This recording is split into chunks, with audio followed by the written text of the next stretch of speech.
Hello everybody, here we are today talking about Patrik Laine in his recent comments about the Columbus Blue Jackets, them having a losing culture, the outrage that it sparked, and then kind of give my thoughts on the situation. But before we get started with it, please make sure to subscribe if you're new to me or hockey, whatever the case may be. That being said, let's get on into it. So I do just want to say that I am glad after being away for about 5 days, my dog had to have surgery, but he's doing all right, and we are talking about hockey again, talking about Patrik Laine, who is in the spotlight yet again. This is a guy that's been in the spotlight before in the NHL for good reasons and bad reasons. Some of those good reasons come as a major goal scorer. A guy that had a terrific rookie year. He has over 200 goals in less than 500 career games played. He's off to a really good start this year and is one of those players that when he's in your lineup, you feel like maybe something special could happen. That is a lot of the good. Now, there has been some bad before, and we see that here too, as in a recent interview.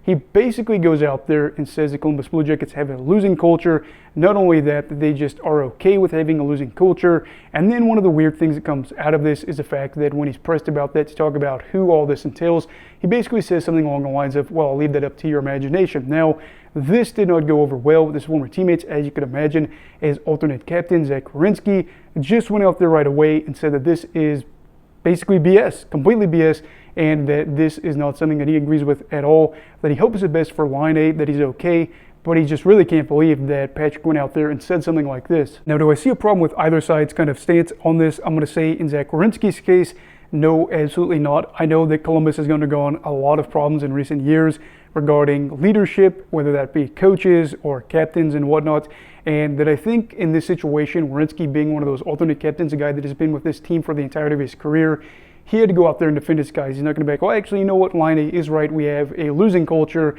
and everybody's just okay with it. We're just here to make our money, get our paychecks, and then go out and then have fun wherever. He's not going to say that. So I think in this case, he's 100% in the right, because what else could he really say? So there's that. Now, as for Laine, I think that he does have a right to have an opinion, but I do think him basically saying that I'll leave that up to your imagination and whatnot really was a poor choice of words and not something that really looks good on Laine's part. Does the truth lie somewhere in between? I'm going to say maybe, at least in the sense of the Blue Jackets being a team that has a losing culture, especially in recent years. Every single season that Patrik Laine was there, they failed to make the playoffs. And the only truly decent-ish year was the 2021-22 season, where they finished with 37 wins, and they still were not anywhere close to a playoff appearance. So for Patrik, he could probably see what they had all accomplished in that time and say, this isn't a whole lot, and I think that especially from the front office's perspective, maybe they could have been a side that says, you know what, come December, we'll throw in the towel a little bit. We've got a lot of these younger guys that are going to be getting opportunities or trying to build through the draft. And so maybe Laine, being part of this organization that is behind the curtains and seeing how the sausage is made, if you will, could be looking at this and saying, yeah, they not only had this losing culture, but a lot of the leadership within this organization was just okay with being a really bad team. So Laine probably does have a right to be a little bit frustrated with how things turned out, because again, he had seen success with the Winnipeg Jets before, a team that was on the verge of making it to the Stanley Cup final and then ended up going over to Columbus, where winning was certainly not common, and still to this day isn't totally common. It's not like the mid-2010s where they were making the playoffs regularly, but I do think at the same time too, Laine probably will receive a lot of criticism because of the player that he is. This is not a knock on him as an individual or anything like that. A lot has happened to him in recent years, and he really has had to try to persevere and battle with his mental health. But I do think you are looking at a spot where you have a player that is on his third team, has already had trouble calling a place home before with multiple organizations, is wanted out, and is a guy that has missed time with injuries before. So with him kind of shuffling around in the league at still a relatively young age, on top of not being a guy that's won major hardware or a guy that's won the Stanley Cup, you could see why people are more critical of him, because he's not a player like Patrice Bergeron, a guy that had been with the team for a super long time, you know, Stanley Cup champion, Selke winner galore, and whatnot. If Patrice in his older years said, Boston's got a losing culture, I don't want to be here anymore, everybody's just okay with losing, people might be more receptive to that and say, well, if Patrice Bergeron is saying this, then this must be true.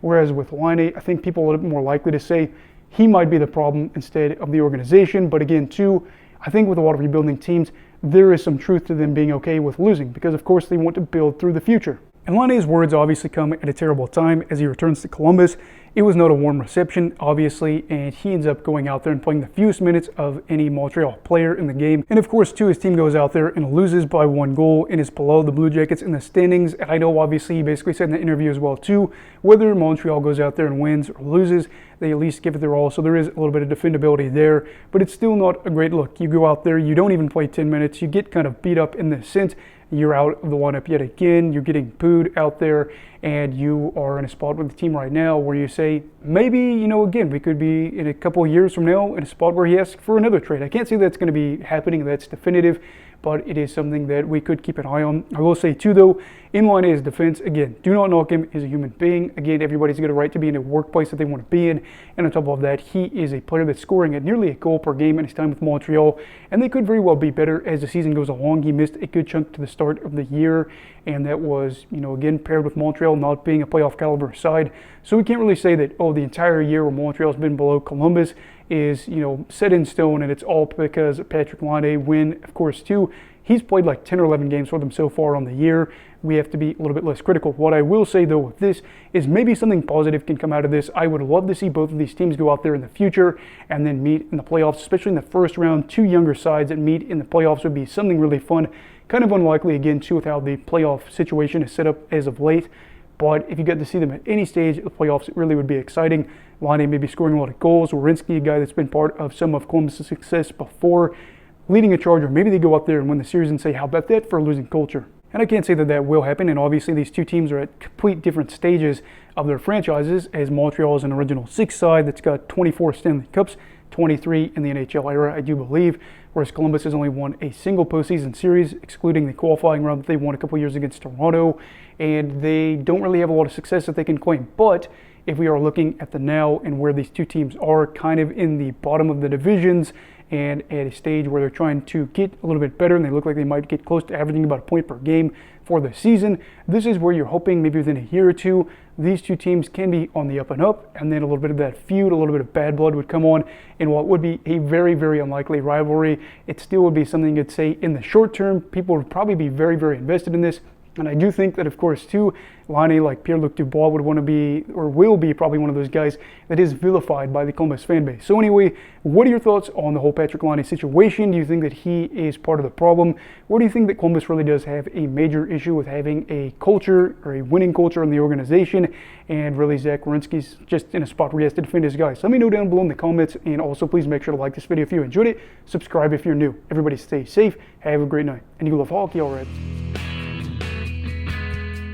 Goodbye, Brigadiers and Brigadettes. This is your captain signing off. Have a great night.